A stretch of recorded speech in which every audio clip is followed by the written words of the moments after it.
Hi, welcome back. I'm reading Chapter 27, Cemetery of the Undead. Connor was so stunned to see the masked man in the hospital he lost his train of thought.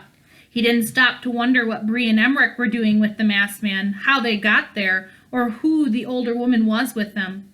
All he could think about was getting his friends and his mom away from such a dangerous man. "They said you were dead," Connor said. "I lived to seize another day," the masked man said. "Sorry to disappoint you." Charlotte looked at the masked man like she was seeing a ghost. Despite his injuries and tattered clothes, he was the spitting image of her late husband. Alex and Connor had tried so carefully to keep his existence a secret from their mother, but the disturbing reality was right in front of her face. "Mom, this isn't Dad," Connor said. "It's his younger brother Lloyd. He's a criminal from the fairy tale world. Don't believe a word he—" "I know who he is, Connor," Charlotte said. "Your father told me all about him before you were born. I'm sorry you know about him. Your father never wanted you to find out you were related to such a horrible person." "You're not the only person he's related to, Connor," Bree said. "Emmerich is the masked man's son. He's the child the masked man had with Bo Peep." The information was so unexpected, Connor felt like he had been slapped. He remembered the story Hagatha had told him and his sister about hiding Bo Peep's child from his father, but that was long before they discovered who the masked man really was. Connor had forgotten all about the child until this moment. "I guess that makes us cousins," Emmerich said. "This has turned into quite the family affair," the masked man said, "but I'm afraid it won't be remembered as a pleasant reunion." "What do you want from us?" Connor said. The masked man grunted. "Teenagers," he sneered. "You always think both worlds revolve around you. To be frank, my dear nephew, you're quite useless to me." "Then what do you want with Alex?" Connor asked. "He's not here for your sister either," Bree said. "He's come to the hospital to take your mom." "Me?" Charlotte said. "What could you possibly want with me?" "I'm in need of an otherworld nurse," the masked man said. "You see, the medical knowledge in the fairy tale world isn't as advanced as it is here, and I'm in the middle of a complicated procedure." The Goldilocks moaned as another contraction began. "This woman is about to have a baby," Charlotte said. "Please, we need to get her to a doctor immediately." "What a coincidence! I'm going to need a lift out of the hospital," the masked man said. "I thought I'd have to give the old woman here a bullet wound to do that, but the mother-to-be is more convenient." "You won't lay a finger on her," Jack yelled.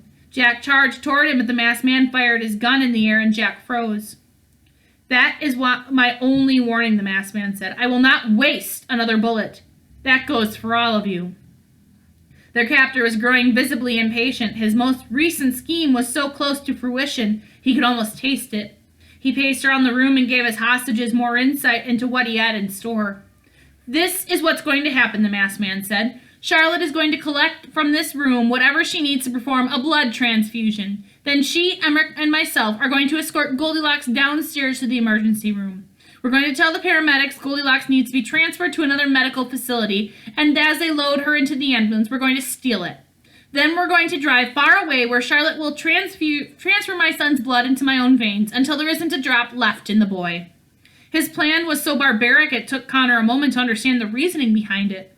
"If Emmerich is your son, that means there's magic in his blood," Connor thought aloud. "You want his blood to regain your powers. You're so obsessed with power you're willing to kill your own son?" "I'm willing to do more if I have to," the masked man warned.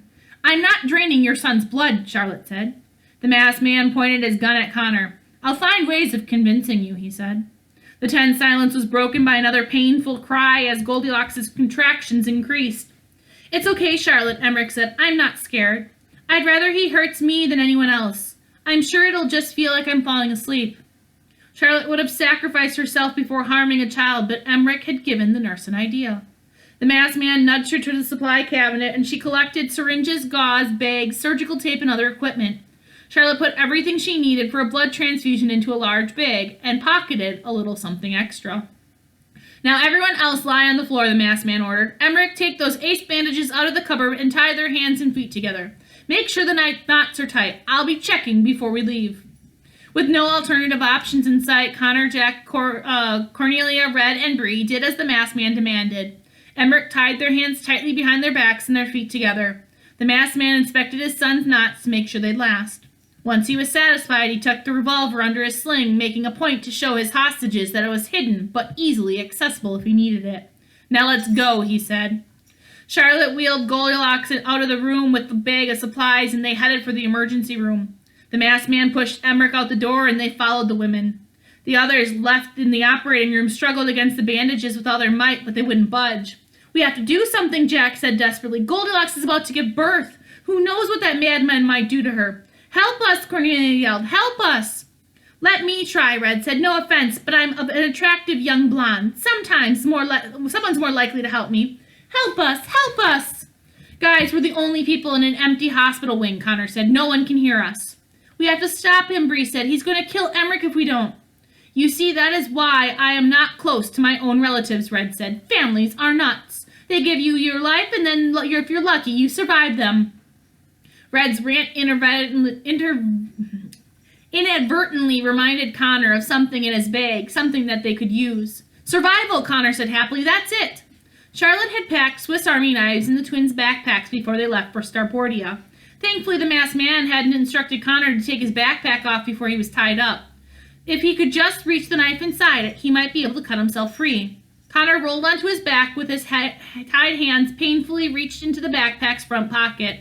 Just when it felt like he was about to break his arms, he pried the zipper open with his fingertips. "Bree, see if you can find the Swiss Army knife in my bag," Connor said. They shuffled around the floor until they were back to back, and Bree was able to remove the small knife from his backpack. "I got it," Bree said and unfolded it. "Stay still. I'm going to cut through the bandages around your wrist." She sawed the small blade against Connor's bandages until she cut through them. Once Connor's hands were free, he removed the bandages around his feet and sliced the others off. They helped one another to their feet and ran out of the operating room, but Cornelia stayed behind. "Cornelia, are you coming?" Bree asked. "I can't keep up," Cornelia said. "Go, get to them before it's too late. I'll call Wanda and Frenda and tell them and let them know where we are." "Cornelia, go to the multi-purpose room," Connor said. "Find my sister and tell her what's happened. Her name is Alex and she looks like me." "I will," the old woman said. "Now hurry." Connor, Bree, Jack, and Red ran through the hospital as fast as they could. They followed the signs to the emergency room and pushed past the people waiting in the lobby and ran out into the driveway where the ambulances were parked. They arrived just in time to see two paramedics loading Goldilocks into the back of an ambulance. As soon as they shut the doors behind her, the ambulance screeched down the driveway and the paramedics watched helplessly as their vehicle was stolen in plain sight. They ran inside the hospital to call the police. As the ambulance passed Connor and the others, they saw the masked man at the wheel and Charlotte and Emmerich sitting in front beside him. The driveway curved around the hospital like a horseshoe. If Connor ran straight ahead, he might be able to stop the ambulance, but with what? What did he have that could stop a speeding vehicle? As soon as he thought of the question, the answer hit him like a lightning bolt hitting the Eiffel Tower. "They're getting away," Bree yelled. "Oh, no, they're not," Connor said. He ran across the driveway and retrieved the binder of short stories from his backpack. He flipped it open to the very last page and dived in front of the ambulance. Just before the vehicle ran him over, the beam of light hit the ambulance and it disappeared into his short story. Jack and Red sighed with relief. They couldn't believe Connor had pulled it off. Bree had no clue what had just happened, but she was amazed by what she saw. "Come on," Connor said. "Follow me." With no time to lose, Connor jumped into the beam of light and his friends followed him inside. Since he had opened the binder to the very last page, Connor was certain he had sent the ambulance into, the adventures of Blimp Boy. He expected to see Egyptian desert and the pyramid of anesthesia, but Connor didn't recognize the world around him at all. In fact, he had never seen such strange environment they landed in, not even in his imagination. They were standing on a tall knoll surrounded by rolling hills of dark soil. A full moon peeked through the dark clouds above them, and the misty fog hung in the air. In the distance, they saw two wrought iron fence along the perimeter of an enormous, eerie cemetery. The fence guarded a sea of Gothic tombstones, and through the fog beyond the graves, they could make out a forest of stone mausoleums. The tombstones were so old they cracked and were covered in mildew, and their engravings were virtually illegible. They were decorated in crucifixes and macabre statues of angels and a grim reaper. Even though the fog distorted the view, the cemetery seemed as endless as the deserts of Egypt. There wasn't a sign of life anywhere, and there were no trees, grass, or flowers, only tombs for miles and miles around. "Connor, were you in a bad mood when you wrote this story?" Red said. "This isn't my story," Connor said. "I never wrote about anything like this." Suddenly they saw something moving across the graveyard. A red fox was prancing among the tombstones. The animal batted its eye and twirled its tail flirtatiously, almost as if it were trying to lure them into the cemetery. Bree recognized the fox and rubbed her eyes to make sure she wasn't seeing things. "Connor, where was the beam of light supposed to take us?" Bree asked. It should have transported us into one of my short stories, he explained. We've been using the potion to travel into my writing, but I have no clue where it's taken us. Bree gulped nervously. I do, she said. This is my short story. We're in Cemetery of the Undead. I wrote it in 8th grade. Connor tried to make sense of the situation. How could they have gone into one of Bree's stories? I got my stories from Mrs. Peters, Connor said. She must have mixed your writing with mine when she gave them to me. It's back in the back of my binder this whole time. I didn't have a divider between them, so the portal potion must have seeped through my writing and into yours. Traveling into his own stories had been a jarring experience for Connor, but at least he knew where he was going. He couldn't imagine how Bree felt after accidentally stumbling into a world from her imagination with no prior warning. Look over there, Jack said and pointed. They saw tire tracks and followed them into the cemetery. The ambulance had crashed into the fence just beside the wide-open gate. They checked the vehicle, but it was empty. A moan came from somewhere in the graveyard, and they ran toward it. Goldie, Jack shouted, we're coming! They found Goldilocks on the ground a few hundred feet out inside the graveyard. She was leaning against a tombstone with beads of sweat covering her forehead, and she was breathing deeply. Jack knelt beside her and held her hand.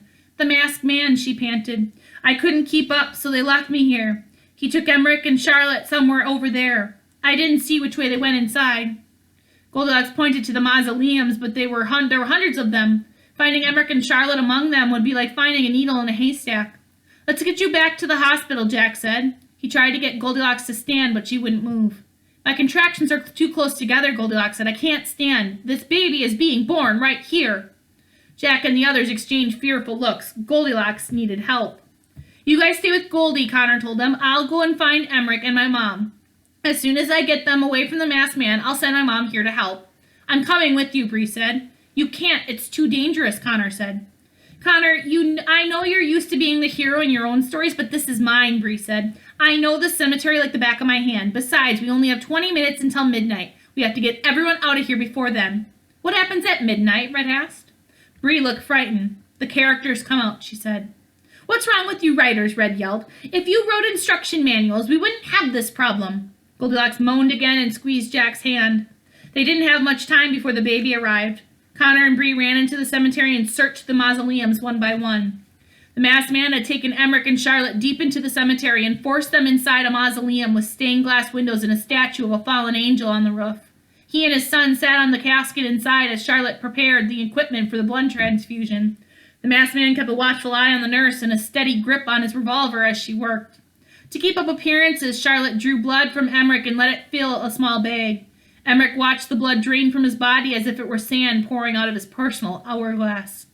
If you see my mom, please tell her I love her, the little boy sniffled. You can tell her yourself, I promise, Charlotte whispered, and then winked at the boy. Next, the nurse prepared the masked man's IV. She made it as unpleasant for him as possible. She forcefully straightened his broken arm and stuck him with the dullest needle she had. Easy, he barked. Charlotte pulled a small vial out of her pocket and filled the syringe with its clear liquid. She started injecting the solution in the masked man's IV, but he became suspicious and stopped her. What is that? The masked man snarled. It's just saline, Charlotte said. It's to prevent infection. I don't want you putting anything inside my veins except the child's blood.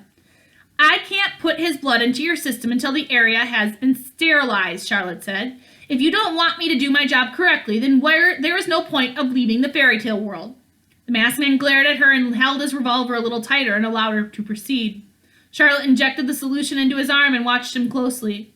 The masked man suddenly felt very tired. His eyelids became heavy and the small mausoleum started spinning around him. He had been tricked.